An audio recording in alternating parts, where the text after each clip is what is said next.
Mammifères, oiseaux, reptiles, insectes.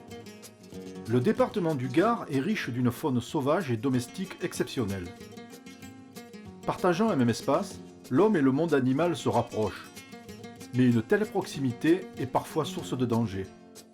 La présence traditionnelle de taureaux, de chevaux, d'oiseaux, de sangliers, la multiplication de parcs animaliers, de cirques itinérants et la prolifération de nouveaux animaux de compagnie tels que les reptiles et les araignées exigent des acteurs du secours une réponse opérationnelle adaptée.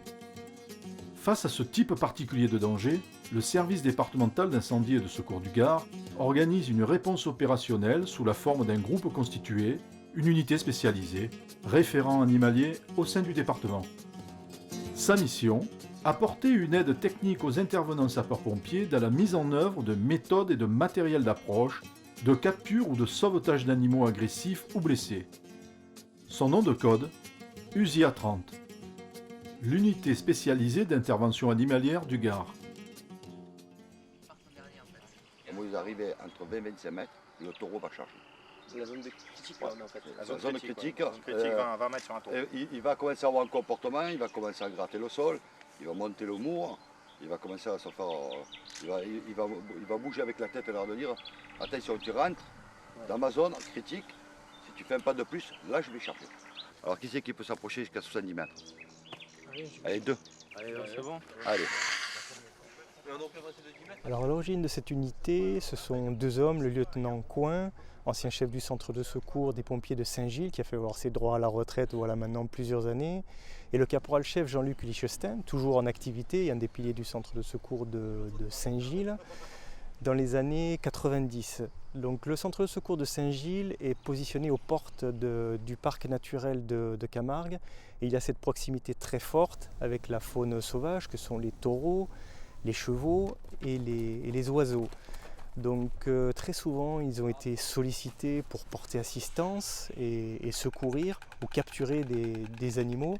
Et c'est à ce titre qu'ils ont développé des techniques d'approche, du matériel particulier permettant d'approcher les animaux. En tout début d'après-midi, les pompiers du Gard ont été appelés pour une affaire très particulière. Une dizaine de taureaux se sont échappés d'un camion qui venait d'avoir un accident sur la nationale 42 près de Garon. Résultat, pompiers et maladiers ont passé tout l'après-midi à les récupérer. Depuis le début de l'après-midi, nous essayons de récupérer ces taureaux dont nous ne connaissons pas l'état pour certains, donc nous ne savons pas s'ils sont blessés ou pas. Et comme ça se passe à côté d'une voie à grande circulation, c'est un petit peu problématique. Quelle est la plus grande difficulté pour récupérer ce genre de bêtes? La difficulté pour l'instant, c'est de les localiser. Et après, soit d'essayer de les fixer avec l'aide des manadiers là, qui nous entourent et qui savent très bien prendre en charge ces jeunes taurillons, soit éventuellement d'utiliser des fusils hypodermiques pour les endormir. Le gros, on le refait ou quoi? Il paraît le gros. Moi je le referais le gros. Si j'étais de toi, c'est le plus cinglé, je referais le gros. Refais le gros. Les taureaux ont été endormis, le risque principal étant qu'ils pouvaient créer une panique sur cette nationale particulièrement fréquentée. À 18h, 8 avaient déjà été rattrapés. Il est certain que capturer des animaux Camargue, ce n'est pas des plus faciles. Parce qu'il y a deux méthodes. La méthode, c'est lorsqu'un taureau s'échappe, et quand on est à cheval, on peut l'attraper au lasso. Mais la deuxième, c'est que quand le taureau, on n'a pas pu l'attraper au lasso, il faut intervenir. Intervenir avec un fusil hypodermique. Et c'est là qu'on fait appel souvent aux pompiers. Je crois que Saint-Gilles a un avantage, qu'il y a notre ami Jean-Luc, qui est habitué, qui connaît bien le fusil hypodermique, connaît bien les dosages, et avec leur intervention, on peut aller sur le terrain, voir le taureau et flécher le taureau. Et aujourd'hui, avec les fusils qu'ils possèdent, c'est un avantage pour pouvoir bien les endormir.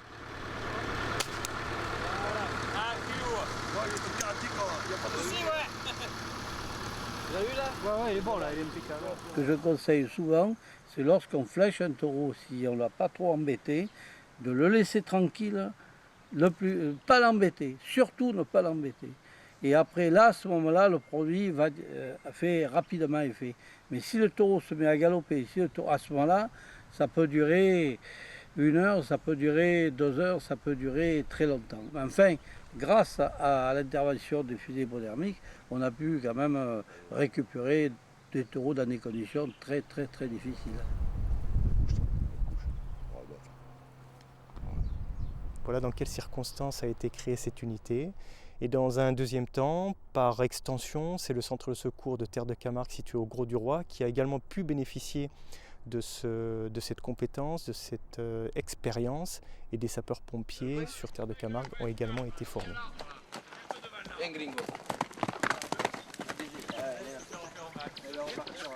Gringo.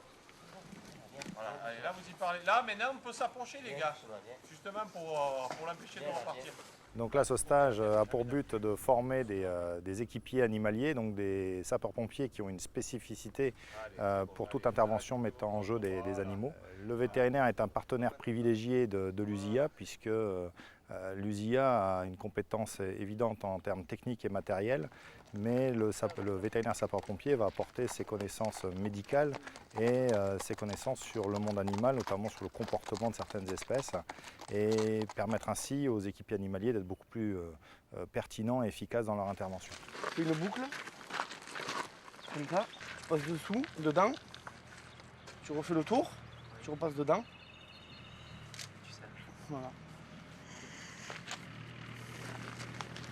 Et après tu fais ton... On appelle ça mourillon. Et là tu as fait ce que tu veux. L'anesthésie du cheval, on évite de la faire pour des questions de sécurité. Le cheval, lorsqu'il va se sentir partir, si on ne le maîtrise pas, il va se jeter éventuellement dans les arbres, il va se jeter dans un fossé, il va se mettre en danger. Parce qu'un cheval, bon, quand il se sent partir, il est craintif, il ne comprend pas et il peut avoir des réactions complètement désordonnées. Donc l'anesthésie générale d'un cheval, on ne la fait que sous contrôle. L'animal est attaché, il est dans un environnement qui est protégé. Allez, il y en a un ou deux qui essayent de le faire. Prends la corde, prends-la au bout. L'autre aspect est aussi l'aspect légal, puisque le vétérinaire est le seul ayant droit, le seul responsable des produits anesthésiants que les équipiers animaliers peuvent être amenés à utiliser dans le cadre de la téléanesthésie. D'où l'importance de cette complémentarité et des échanges qui peuvent être mis en place entre le vétérinaire et les équipiers animaliers. Relâche le gros.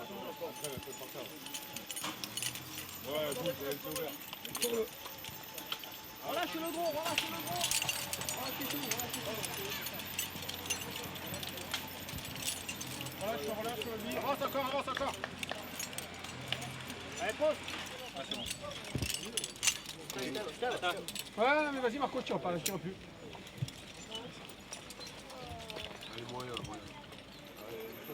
Et là, il faut la réhydrater, la déchoquer, la mettre sous antibio.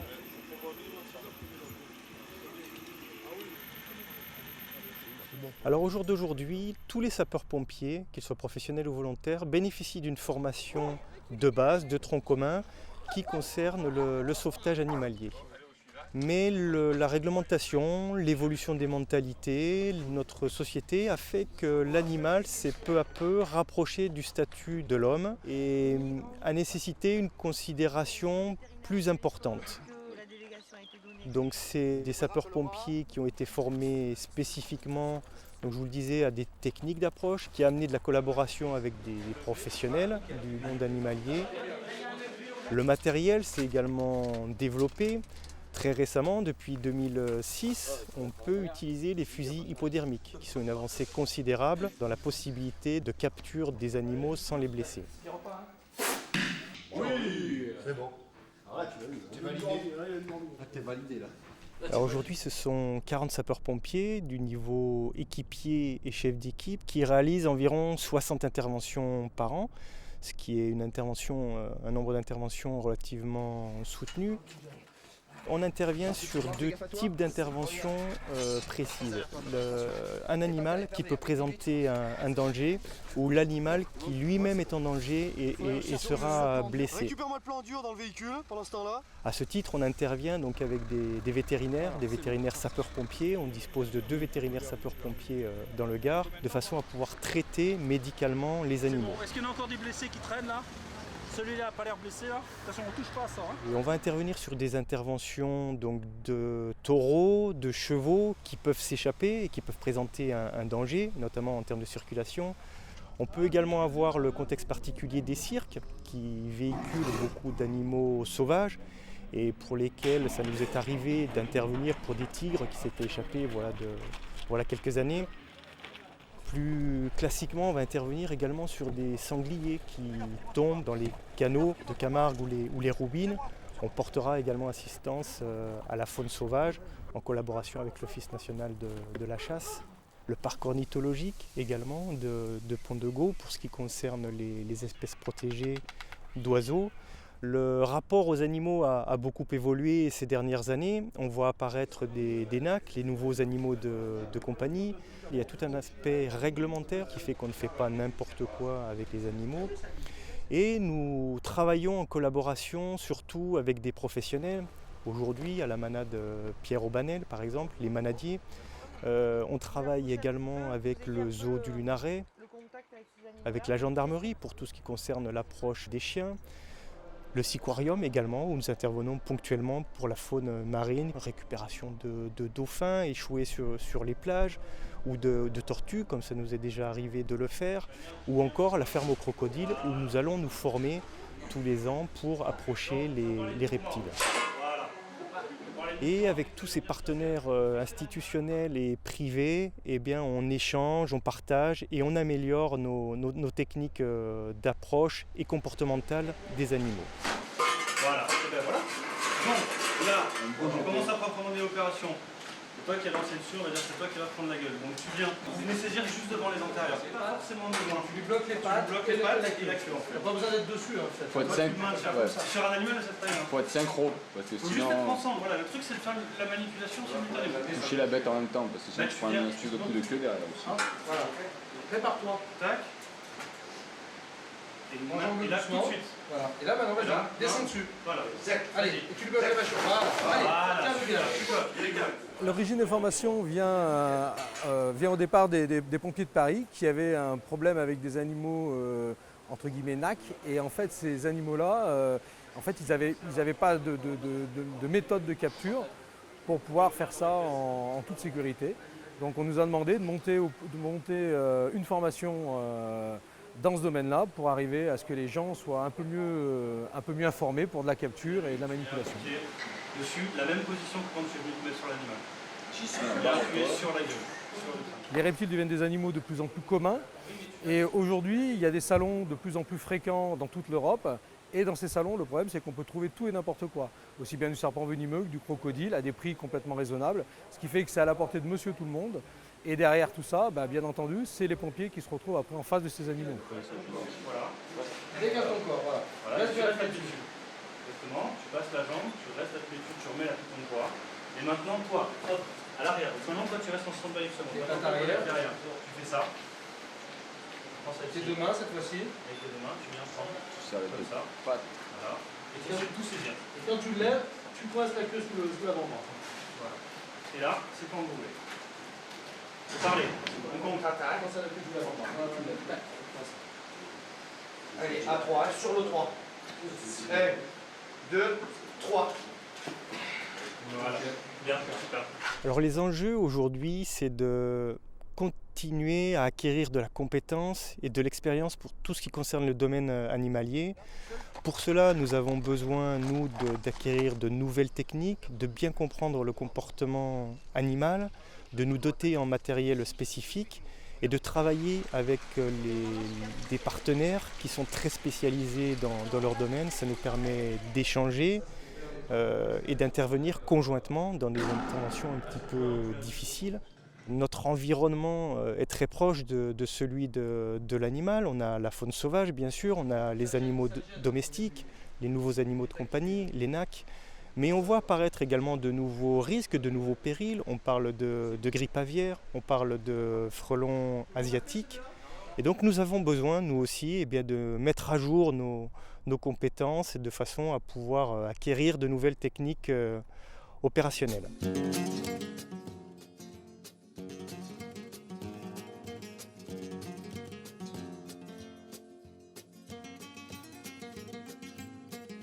Les pompiers ont besoin de nous comme nous, on a besoin des pompiers. Voilà, donc on s'entend très bien. Les pompiers ont une expérience vraiment de la sécurité civile que nous, on n'a pas forcément ici. Donc c'est vraiment un échange de compétences, un transfert de connaissances et de formation qui peut être vraiment très positif pour les deux parties. Non, ça ne s'improvise pas, il faut se préparer.